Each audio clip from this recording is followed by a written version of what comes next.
golf. I just won 2 club championships, not even senior, 2 regular club championships. To do that, you have to be quite smart and you have to be able to hit the ball a long way. People are like, so Joe Biden, how is he? I'd be like, well, I think he has dementia. He certainly does! Like everybody knows, because they have, I can't remember, the internet.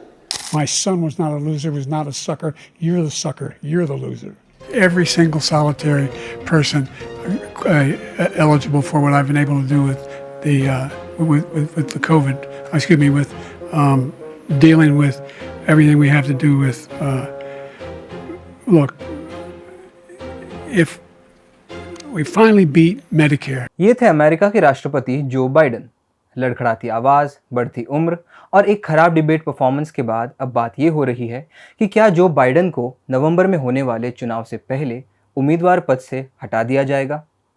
ये पूरी कहानी क्या है और कैसे America चुनेगा अपना अगला लीडर, जानिए मेरे साथ स्पॉटलाइट के इस एपिसोड में। नमस्कार, मेरा नाम है जीशान कास्कर और आप देख रहे हैं द वायर। सबसे पहले न्यूयॉर्क पोस्ट अखबार की ये हेडलाइन देखिए। ये कहती है, just sad president mumbles stumbles freezes in train wreck debate versus Trump. यानी न्यूयॉर्क पोस्ट ने राष्ट्रपति बाइडेन को बड़बड़ाते, लड़खड़ाते और स्तब्ध बताया। इस एक हेडलाइन में पूरे डिबेट और अमेरिका के राष्ट्रपति के चुनाव का सारांश दिखाई देगा। स्वास्थ्य, शिक्षा जैसे मुद्दे अब बैकसीट ले चुके हैं और जो बाइडेन की उम्र इस कैंपेन का सबसे बड़ा मुद्दा बन चुका है। अमेरिका के राष्ट्रपति के चुनाव में सभी नागरिक सीधे अपना नेता चुनते हैं।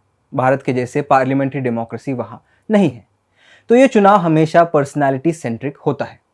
हर 4 साल बाद नवंबर में होने वाले चुनाव के लिए अमेरिका की 2 पार्टियां, रिपब्लिकन और डेमोक्रेटिक पार्टी, दोनों अपने अपने नेता पहले चुनते हैं। इसे प्राइमरी इलेक्शन कहते हैं। लगभग जून आने तक दोनों उम्मीदवार तय हो जाते हैं। 2020 की तरह इस बार भी रिपब्लिकन पार्टी ने डोनाल्ड ट्रंप को अपना उम्मीदवार बनाया, जबकि डेमोक्रेटिक पार्टी ने जो बाइडेन को। इस चुनाव का एक महत्वपूर्ण हिस्सा होता है प्रेसिडेंशियल डिबेट। CNN इस डिबेट को ऑर्गेनाइज करता है और दोनों उम्मीदवार इसमें शिरकत करते हैं। इस डिबेट के बाद सही मायने में चुनाव की शुरुआत हो जाती है, ऐसा कहा जाता है। 2024 के अमेरिकन चुनाव का भी डिबेट हुआ बीते 27 जून को। इस डिबेट के बाद डेमोक्रेटिक पार्टी में खलबली मच गई और रातों रात बाइडेन की उम्मीदवारी रद्द करने की मांगे डेमोक्रेटिक पार्टी में उठने लगी। दरअसल जो बाइडेन 81 साल के हो चुके हैं और 2020 के चुनाव के दौरान ही उन्होंने कहा था कि वो उनका आखिरी चुनाव होगा। लेकिन 2023 अप्रैल में अचानक बाइडेन ने घोषणा की कि वह फिर से चुनाव लड़ेंगे। डेमोक्रेटिक पार्टी ने भी अपने प्राइमरी इलेक्शन में बाइडेन को ही चुना। डिबेट के पहले G7 समिट के दौरान बाइडेन की तबीयत को लेकर चिंताएं व्यक्त की गई थी। कई वीडियो भी सामने आए थे जिसमें बाइडेन फ्रीज हुए दिखे। यही सारी चिंताएं सही साबित हुई 27 जून को, जब बाइडेन और ट्रंप के बीच डिबेट हुआ। डिबेट के दौरान बाइडेन कुछ इस तरह से स्तब्ध नजर आए। Every single solitary person eligible for what I've been able to do with the COVID, with dealing with everything we have to do with, look, if we finally beat Medicare. इस debate के बाद एक बड़ी हलचल America के politics में नजर आ रही है। डेमोक्रेटिक पार्टी को अब हार का डर सता रहा है। जो बातें रिपब्लिकन पार्टी के समर्थक कई महीनों से सोशल मीडिया पर कर रहे थे, वही सब बातें आज अमेरिका पे बड़े अखबार भी कर रहे हैं। आइए देखते हैं कि अखबार इस पर क्या कह रहे हैं। एक लेफ्ट लीनिंग अखबार माना जाने वाला और दुनिया का शायद सबसे बड़ा अखबार न्यूयॉर्क टाइम्स ये कह रहा है कि अमेरिका के लोगों की भलाई के लिए बाइडेन को राष्ट्रपति की रेस से बाहर होना पड़ेगा।